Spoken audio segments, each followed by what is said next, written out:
बांकी स्वयंशासित महाविद्यालय परिसर में खोलिला ओडिशा नॉलेज कॉर्पोरेशन लिमिटेड रो नूतन शाखा। यह उद्घाटन करिसेंती बांकी स्वयंशासित महाविद्यालय पूर्वतन अध्यक्ष डॉक्टर निरंजन महांती। मुख्य अतिथि भाव में परिचालना कमिटी सभापति प्रदीप कुमार बेहेरा उपस्थित थिबा बेले अन्यमानक मध्य वर्तमान कार्यरत अध्यक्ष समीर कुमार महापात्र, पूर्वतन अध्यक्ष अमरेन्द्र महापात्र एवं कमिटी सदस्य समरेन्द्र महापात्र, भागीरथी विश्वाल, सनातन बेहेरा, संतोष कुमार रणा, सोमेन्द्र मिश्र एवं ओकेसीएल कटक जिलार संयोजक सूर्यनारायण राउत प्रमुख उपस्थित थिले।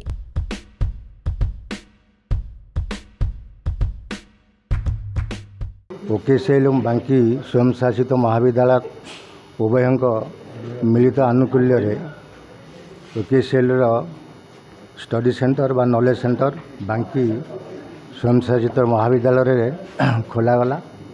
शिक्षा वर्ष 25-26 रु समस्त छात्र छात्री माने एवं अभिभावक मानक अनुरोध रहिबो जे ए नॉलेज सेंटर रे सेमाने तांका पिलांकर नाम लिखाई ए नॉलेज सेंटर रो समस्त बा बेनिफिट बा उपयोगिता को पिला माने ग्रहण करेंगे। आज गवर्नमेंट मेम्बर समस्त उपस्थित अच्छा।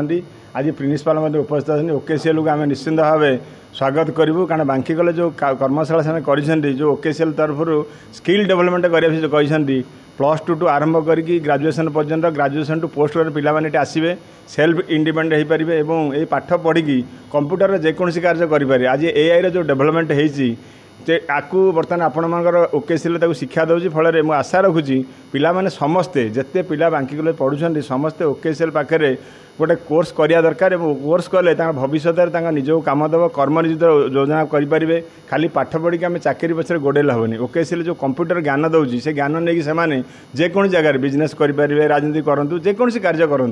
तेणुक मुझे निश्चिंत भाव ओकेसीएल समस्त कर्मकर्ता मानक कर्मचारी मानक एमडी की समस्त मुझे साधुवाद दूसरी और बांकी कॉलेज बांकी ऑटोनोमस कॉलेज तरफ मुझे स्वागत करुँच। ए कार्यक्रम आगू बढ़ू और समस्त पिला बांकी सह बाहर जिते पिला पढ़ुंट आर सुविधा सुजोग नि। जिला संयोजक हिसाब से तो बहुत कथा कहबार अच्छी किंतु मु होची बांकीर पुओ कटक डिस्ट्रिक्ट रे बहुत नॉलेज सेंटर एस्टाब्लिश कर सारे पाखापाखि 13-14 नॉलेज सेंटर एस्टाब्लिश करिया परे आज बांकी कॉलेज रे फाइनाली मु नॉलेज सेंटर एस्टाब्लिश करूची।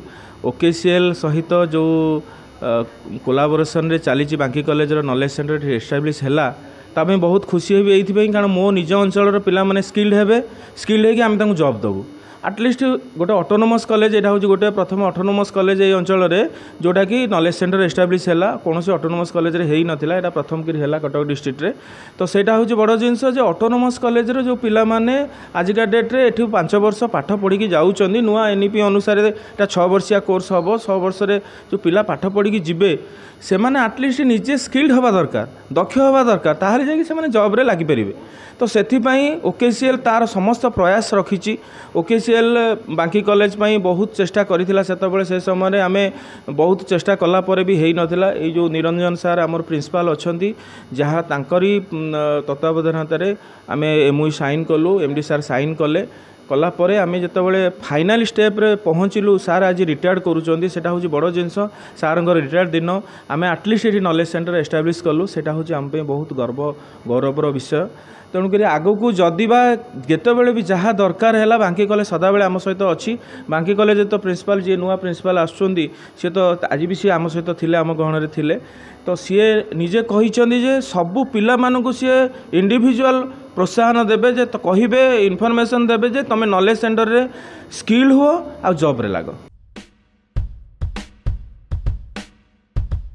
छात्र छात्री माने एही ओडिशा सरकार को अनुमोदित ओकेसीएल पाठ्यक्रम शिक्षा लाभ करबा द्वारा समस्त सरकारी और बेसरकारी चाकरी क्षेत्र में निज नियुक्ति पाई आत्मनिर्भरशील होई परिबे एवं अन्य मानकु प्रेरणा देई परिबे बोली मत रखिथिले अतिथि माने। बांकीरो सरोज रणांक रिपोर्ट, रेनबो मीडिया।